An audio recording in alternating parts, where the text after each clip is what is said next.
श्री नारायण जी बोले कि उनके वचनों को सुनकर के जब वो नरक वहाँ पहुँच गया था यमराज के सामने, तो श्री नारायण जी बोले कि उनके वचनों को सुनकर के चित्रगुप्त बोले कि यह प्रथम लोभ में पड़ा, इसलिए इसे प्रेत बनने, बाद में वानर और उनके अनंतर में अनेक नरकों को भोगने का दुख दूंगा। यह भी उनकी सजा बता रहे हैं धीरे धीरे। तो हे दूत, यमराज के यहाँ भलाई के लिए यही जन्म है। इस प्रकार चित्रगुप्त ने दूतों को आज्ञा दी। दूतों ने उस ब्राह्मण को मारते हुए प्रेत योनि में पटक दिया।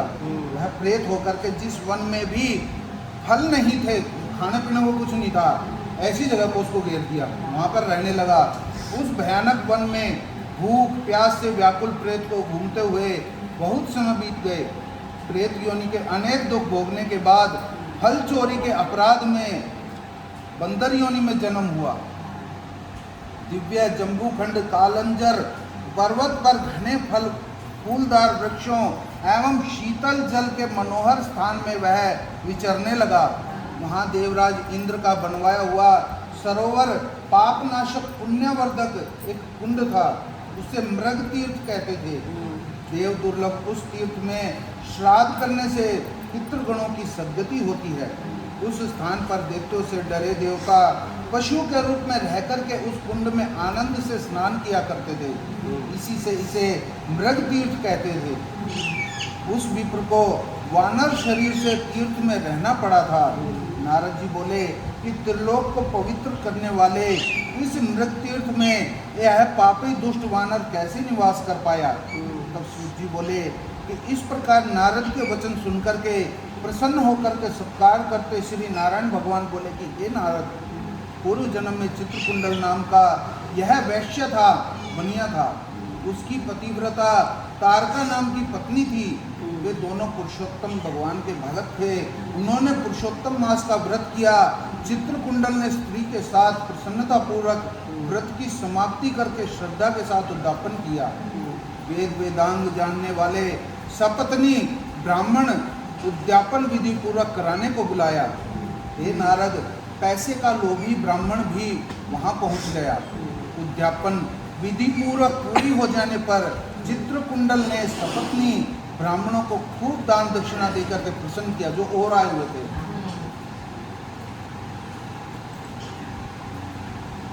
तथा उनके प्रसन्न होने पर बहुत दक्षिणा दी। ब्राह्मण लोग दक्षिणा लेकर के प्रसन्न होकर के घर चले गए, किंतु वह लोभी ब्राह्मण वहां ठहरा रहा तथा रोता हुआ आगे बढ़ करके बिना पूर्वक गदगद कंठ से बोला, भरे हुए गले से बोला कि हे वैश्य श्रेष्ठ, चित्रकुंडल यह पुरुषोत्तम मास धन्य है, जिसकी सेवा करने से इस लोक तथा परलोक के सुख की प्राप्ति होती है। देखो, ब्राह्मण अपने मुख से कभी दक्षिणा नहीं मांगना चाहिए कि मेरे को 2100 चाहिए, 5100 चाहिए, 11,000 चाहिए, पर जिसका कार्य करवाया हो उसको भी इतना समझदार होना चाहिए कि मतलब इतनी दक्षिणा तो दे कि वो कम से कम प्रसन्न हो जाए। इसमें मजाक की बात नहीं है, ये गलत बात नहीं कह रहा हूँ मैं। दोनों बात सही है। दक्षिणा के टाइम आ रही है, क्या मांगा, दूसरा ही मांग ले। अब दक्षिणा के टाइम आ गया है। वो बात देखो, मजाक है, मजाक वो है। बात मजाक की है, मजाक की तो वो 100 बात है, पर कम से कम जजमान को भी इतना सोचना चाहिए। ठीक है, दोनों तरफ से सोचना तो चाहिए। सेवा करने से इस लोक तथा परलोक के सुख की प्राप्ति होती है। यह पुरुषोत्तम मास धन्य है, जिसकी सेवा करने से इस लोक तथा परलोक के सुख की प्राप्ति होती है। देखो, उस ब्राह्मण ने लालच करा तो उसका आगे क्या भुगतान करेगा वो। आप भगवत भक्त हैं, आपने विधि पूर्वक भली भांति पुरुषोत्तम भगवान का व्रत किया है और ब्राह्मणों को बड़ी प्रसन्नता से खूब दान किया है। उसने तो कम लगे, और तो प्रसन्न हो गए, पर उसने तो कम लगा ना, किंतु मुझ भाग्यहीन को क्यों नहीं दिया। इस प्रकार उसके कहने पर उसने इस कंजूस को भी बहुत सा धन दे दिया और उस ब्राह्मण ने प्रसन्नता पूर्वक उस धन को धरती में गाड़ दिया और वहां रहकर श्री पुरुषोत्तम मास की पूजा देखता रहा। धन के लोभवश ही इस मास की प्रशंसा की और पुरुषोत्तम मास की पूजा को देखने एवं स्तुति करने के पुण्य से चाहे वह धन के लोभ से ही की थी, उसका जन्म मृग तीर्थ में हुआ। सूची बोले कि कि अच्छे तीर्थ के दर्शन, स्तुति तथा सेवन करने से चाहे वह लोभ से ही किए गए उस दुष्ट वानर को श्रेष्ठ तीर्थ का सेवन प्राप्त हुआ। हे ब्राह्मणों, पुरुषोत्तम देव का जो स्त्री सहित आदर पूर्वक श्रद्धा से दर्शन एवं स्तुति आदि करते हैं, उनके पुण्यों का क्या कहना। नारद जी बोले कि हे ब्राह्मण, शीतल जल एवं मनोहर संघन वृक्षों से सुशोभित उस वन के उसे रहने का कारण मतलब किस कारण से वो रहा। तो श्री नारायण भगवान बोले कि हे नारद जी, जब दशरथ पुत्र श्री रामचंद्र जी ने समुद्र पर पुल बांध कर रावण को मारा था और विभीषण को छोड़ करके सब राक्षसों के मारे जाने पर श्री राम जी ने अग्नि परीक्षा पर श्री जानकी जी को स्वीकार किया, उस समय ब्रह्मा जी, शंकर जी, इंद्र आदि देवताओं ने रावण वध से प्रसन्न होकर श्री राम जी से वर मांगने को कहा। तब भक्तों को अभय करने वाले श्री राम जी बोले कि हे देवताओं, यदि आप इस समय मुझे कोई वरदान देना चाहते हैं तो सुनिए। इस युद्ध में जो राक्षसों के हाथों वानर मरे हैं, उन्हें अमृत वर्षा करके जीवन प्रदान कर दें। ब्रह्मा, शंकर, इंद्र आदि देवताओं ने आज्ञा अनुसार अमृत वर्षा द्वारा वानरों को जीवित कर दिया। वह सब वानर सोकर उठने के समान उस रामचंद्र जी तीर्थ में दिखने लगे। तब सपत्नी श्री राम जी बोले कि हे सुग्रीव, हनुमान आदि मित्रों, आप सबने मित्रता का कार्य पूर्ण किया है। अब आप इन सब वानरों को आज्ञा दें कि ये सब प्रसन्नता पूर्वक अपने अपने घर को जाएं। मेरे से बड़ी उम्र वाले वानर जिस वन में जाकर रहेंगे, वे वन फल फूल पुष्प वाले सघन वृक्षों से भरे रहेंगे। वहाँ की नदियाँ स्वच्छ मीठे जल वाली होंगी, इन्हें कोई रोक नहीं सकेगा। मेरी आज्ञा से यह चले जावें।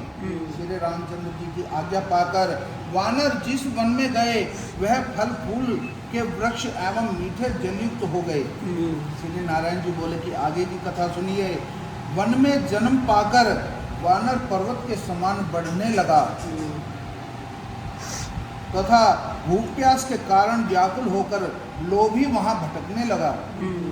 जन्म से ही उसके मुख में पित्त विकार के कारण घाव था, जिसकी पीड़ा के कारण वह कराता रहता था, आ भी नहीं सकता बेचारा। घाव से खून बहता था, इसी दुख के कारण वह खा नहीं पाता था, किंतु चपलता के कारण वृक्षों से फल तोड़ लेता था। मुख के कारण फलों को मुख के पास ले जाता था, किंतु घाव के कारण फलों को खा नहीं पाता था। उन टूटे फलों को जंगल में ही फेंक देता था, एक पेड़ से दूसरे पेड़ पर कूदता फिरता था।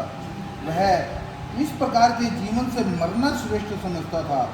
एक बार वह पेड़ पर से पृथ्वी पर गिर पड़ा और दुखी होकर के चीखने लगा। उसके अंग अंग टूट गए, शरीर स्थिर तथा भूख प्यास से व्याकुल था। मुख में घाव का असहाय दुख था, दांत भी टूट गए थे। ये सब देव के दिए दुख कहे या अपने पूर्व जन्मार्जित कर्म फल से वह दुखी था। इस प्रकार भूखे प्यासे दुख भोगते देवयोग से पुरुषोत्तम मास आ गया। देखो इतनी अच्छी जगह जन्म पाकर कभी वो सुखी नहीं रहा। और इस मास में भी यह अन्य महीनों की भांति ही ठंड शीत आदि मतलब ठंडे दुखों से पीड़ित रहा। एक दिन पुरुषोत्तम मास के कृष्ण पक्ष में प्यास से व्याकुल भटकते एक कुंड के पास पहुंचा, किंतु उसके अमृत सरीखे सुंदर जल को घाव के कारण पी न सका। मुख प्यास से व्याकुल चपलता के कारण कुंड के किनारे एक वृक्ष पर चढ़ गया और एक पेड़ से दूसरे पेड़ पर कूदा, किंतु शरीर स्थिर होने से पूरी तरह उछल न सकने के कारण बीच में ही गिरकर कुंड में आ पड़ा। बहुत दिन से भूखा रहने के कारण शक्ति क्षीण हो ही चुकी थी। निर्बलता के कारण उस कुंड से निकलना दुर्लभ हो गया तथा 4 दिन तक उसी में पड़ा रहा। कृष्ण पक्ष की दशमी से 4 दिन तक वह उसमें ही लोटपोट होता रहा। 5वें दिन दोपहर के समय उसके प्राण निकल गए। तीर्थ जल में भीगने के कारण उसके सब पाप निवृत्त हो गए, धुल गए। वह उसी समय नील कमल सदृश, नील कमल के समान श्याम वर्ण दिव्य भूषणों से भूषित शरीर में दिखने लगा। उसी समय एक विमान जिसमें भक्त पार्षद बैठे थे, वहाँ आकाश से उतरा। मेरी मृदंग वीणा आदि की ध्वनि उसे सुनाई देने लगी। विमान में अप्सराएं नृत्य तथा गंधर्व किन्नर गा बजा रहे थे। इस प्रकार वह दिव्य देहधारी वानर देखकर अत्यंत आश्चर्य करने लगा कि ओहो, कहाँ तो मेरी जैसे पापी को यहाँ ये सुख, और यह सुख तो किसी महान पुण्यात्मा के लिए है। तो मेरी जगह कोई और मरा होगा, उसके लिए आया होगा। कि उसी समय एक अप्सरा ने आकर चंद्र के समान छत्र उनके ऊपर लगा दिया तथा अन्य अप्सराएं भी आनंद से उस पर चंवर ढुलाने लगी, हवा करने लगी। इसी तरह का अपने सामने वैभव देख करके वह बड़ा आश्चर्य करने लगा तथा चित्रलिखित सा हो गया, मतलब एकदम सन्न रह गया। यह विचार करने लगा कि मैं तो अत्यंत पापी था, फिर यह कौन से पुण्य का फल है। श्री नारायण भगवान बोले कि इस प्रकार तरह तरह के विचार करते हुए सुखदायक विमान को देख करके उसे बड़ा ही आश्चर्य हो रहा था। तब भगवान के पार्षदों ने उसके हृदय की दुर्बलता को जान करके हाथ जोड़ करके विनय पूर्वक प्रणाम कर उस वानर के शरीर त्याग कर सुंदर शरीरधारी के सामने खड़े होकर के प्रेम पूर्वक कहा, वो कल बताऊंगा क्या था। बोलो श्री कृष्ण।